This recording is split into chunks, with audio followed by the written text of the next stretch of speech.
Welcome to the Neural Implant Podcast, where we talk with the people behind the current events and breakthroughs in brain implants in an understandable way, helping bring together various fields involved in neuroprosthetics. Here is your host, Ladan.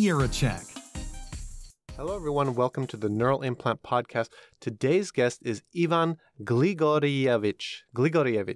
He is from Serbia. He's the CEO and founder of mBrainTrain, which is a wearable EEG that goes into like a over-the-ear headphone, kind of like studio headphones.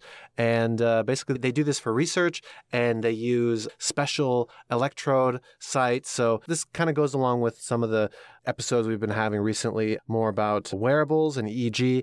It's not implantable technology necessarily, but I think it is important. Again, he talks about this in the beginning, that it is something that we have to watch out for because a lot of this technology is more accessible, and the implantable technology, that's really only for patients in a hospital or will be for some time. So anyways, hopefully you enjoy this. Thank you.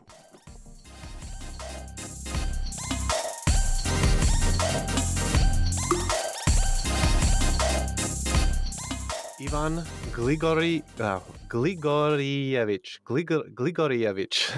Yes. Pleasure to have you on the show. Yeah, you're from Serbia, which explains the name, and you are the CEO, right? And co-founder of mBrainTrain, which is basically a headphone-style EEG-enabled research headphone, or a headphone that people can use in consumer space. Do you want to explain this a little bit? And why would somebody need an EEG over-the-head headphone? The question has several layers of complexity. You do mostly the invasive ways to record brain activity. And these invasive ways are not really suited for everyone. And people who are, in my opinion, going to be the first users of such solutions are people who have some sort of medical condition. If we retract back to, let's say, everyday people, what options do we have to record their brain activity? This brings us to the topic of EEG, like electroencephalography. So this technology is used in research, it's used in medical institutions, but why would it be used in everyday life of humans? Well, it sort of offers a glimpse into how your brain works in everyday conditions, which you do not have from any other technology that exists around us. So let's just take an example of your mobile phone. Somebody can see and track your activities, your time to work, your time at work, at the gym, outside, your speed, number of steps. All of this technology cannot tell you really how you feel and how you optimize your mental health. And consequently, you cannot tune your mental activity to give you the best results. That's the short introduction on why. We are all living in a society where we want to achieve more, be more productive, but this often leads us to very stressful situations where actually the stress that comes out of this ambition, let's call it like that, is actually the thing that prevents us from achieving more. And there is no one-fits-all solutions to that problem. If it was, we would all, just read a book by Michael Jordan or on Novak Djokovic. I'm from Serbia, so I have to reflect on him, on how to be productive, how to be your best self, how to be a winner, how to be in your Zen state. So obviously there has never been a time in history where there was more material on how to be productive, how to achieve more, and where the results were ever decreasing as they are now. So the reason for that is that every individual is different, and that you have to tune your daily activities and your efforts in accordance with yourself and not in some universal way. And the EEG is one of the rare things that can help you achieve that. It is known from literature for about a couple of decades that with more or less success, you could extract mental workload or focus or even to quantify stress from the EEG. And this brings me to a very interesting point, because if you read the book by Daniel Kahneman, Thinking Fast and Slow, there are two parts of us as individuals. So there is a living self and a remembering self. So in hindsight, we tend to provide some wrong answers about what really happened to us. So if I ask you, for instance, were you happy last week?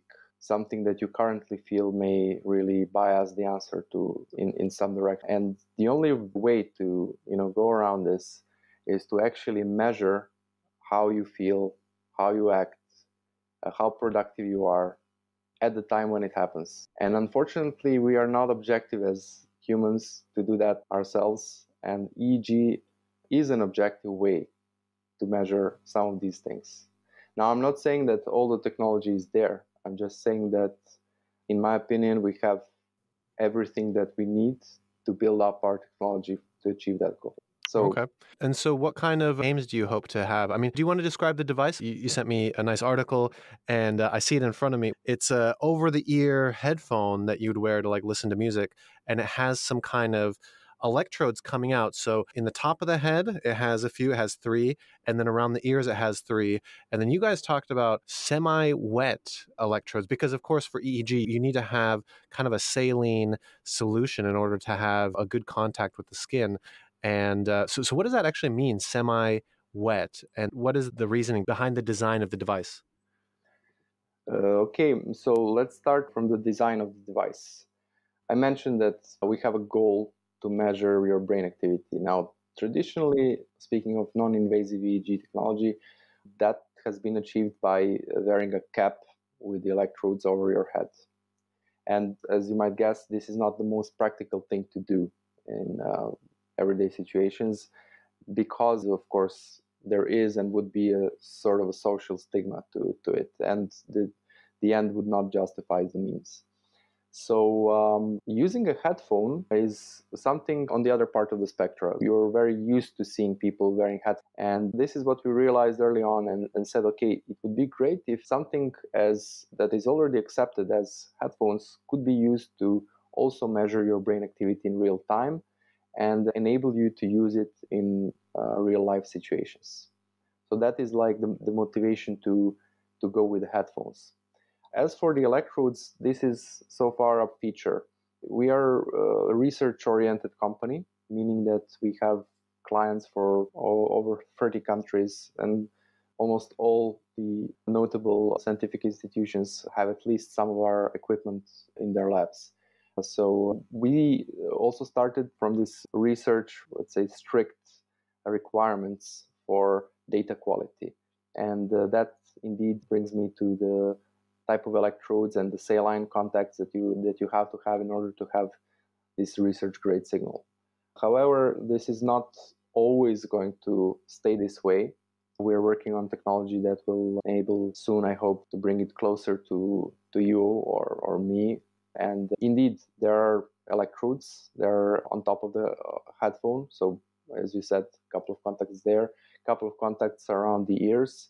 And these things actually allow you to extract part of the EEG, which would otherwise be recorded on the entire head. But this actually allows you to have a very good insight in what goes in the brain. And it's very new. It was just launched last year, but it's gaining immense popularity with some strong research groups. So as you mentioned, I even wrote a blog post about it. I hope to have something more to report soon.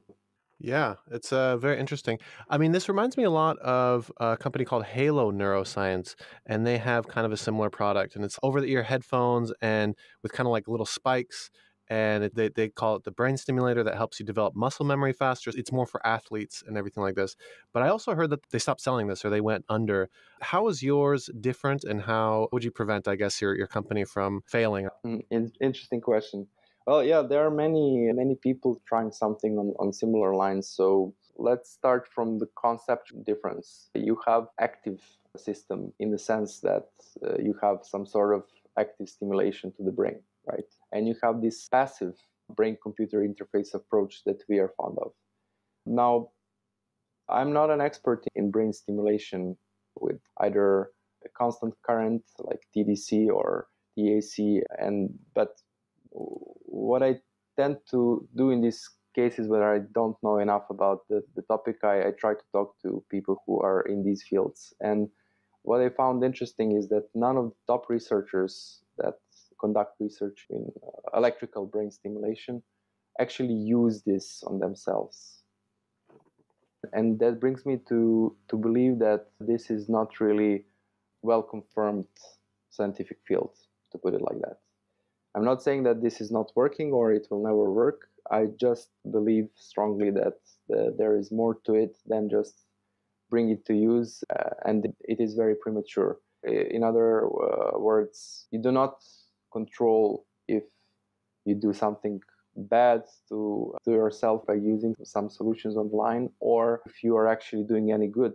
So there needs to be more studies actually confirming the positive effects and the overall strategy of use of these devices. Now, contrary to that, by using EEG in a passive way, as we put it, what does it mean? It can mean more than one thing, but let's just simplify it and say we have headphones, and let's say that you have several types of music or auditory input you want to play to the brain, depending on the current brain state, to achieve a certain goal. In my opinion, that really carries no risk to the individual, because you're not modifying any of our biological inputs, biological sensors. So that's the main difference. Now, but I'm happy to see that there are more and more people trying to get in this field, and I believe this is a good thing. Yeah. Pretty exciting stuff. Anyways, you are in Serbia. What's the advantage of being in Serbia, and how has that affected your guys' growth? Well, Serbia is my home place. Before that, I've been doing PhD in biomedical signal processing in Belgium. So the start of mBrainTrain coincides with me coming back to my hometown. And to be honest, when we started, I didn't even know we were a startup. I'm sure that this sounds really crazy. And if I was in the United States, this would definitely not be the case. So I just knew I was driven by the desire to create first a mobile EEG. We spent some minutes talking about it privately, but this was sort of a driving force. Country here and the market here were not really startup friendly, with little access to VC funding or even angel investments. So there is a lot of bootstrapping you have to do. We had luck, we got one government grant early on in 2013. So this really helped us immensely. Grants, sorry, is that grants from Serbia or is that grants from the EU? It is a grant from Serbia. I think that the particular fund, it's called Innovation Fund, in agreement by Serbian government, it is not part of the official funding scheme or Horizon 2020. Let's say more of a government fund.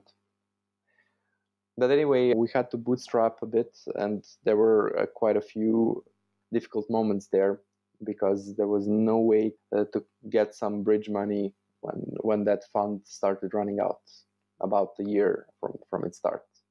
So, but it forced us to think clearly and to really be able to put out an MVP soon. Our first device was really like an MVP. The software was so basic that you simply had one button, record, and you observe the impedances, like the quality of contacts from the electrodes. But that sort of MVP approach enabled us to later on tackle some very important issues like quality of Bluetooth wireless connection. It sounds very trivial, but believe me, it is not. So you have many Bluetooth devices, and many of them are constantly pairing and doing all sorts of stuff. So if you transfer EEG over Bluetooth, which we do, and we did, this is such a high throughput connection that that it has to work perfectly. And of course, it doesn't work perfectly out of the box. We relied heavily on that, and because we could not do a lot of re-engineering along the way because of lack of funds, we were forced to really deep dive into some of these topics and sort it out. And consequentially, we have great devices nowadays that work, in my opinion, in a very, very reliable fashion compared to some others. Yeah, and Serbia, the rest of it, well, part of me felt at home, part of me felt disconnected. The startup community was just becoming, in a way. Fast forward, 2020 is way better. Now you have community, you have communities, you have meetups, you have all sorts of things. I think we're still short on financing, but there are funds, there are a few angels, and also around in the countries there are possibilities. So I think the situation is way better, and we are locally regarded as one of the pioneers. So I actually have to refuse most of the invitations to go here or there and talk about this or that. Not because I don't want to, but there's simply not enough time. Oh, wow. That's funny. That's interesting. You're very, very popular there. Yeah, very cool. So what's kind of your future, short-term and long-term plans? So I mentioned our vision to bring EEG to everyday people. And another angle of looking at it is it's a sort of a new type of interface, if you think of it like that. Imagine what kind of interface do you have with the rest of the world? You have your language, right? You have your computer and you have your mobile phone. And this sort of interface that I am foreseeing and that we believe in is based on true mental states, including emotions, that could be used to communicate. And it can be two ways. And I think this will end sort of a peace of mind. To achieve that, there is a long way to go yet.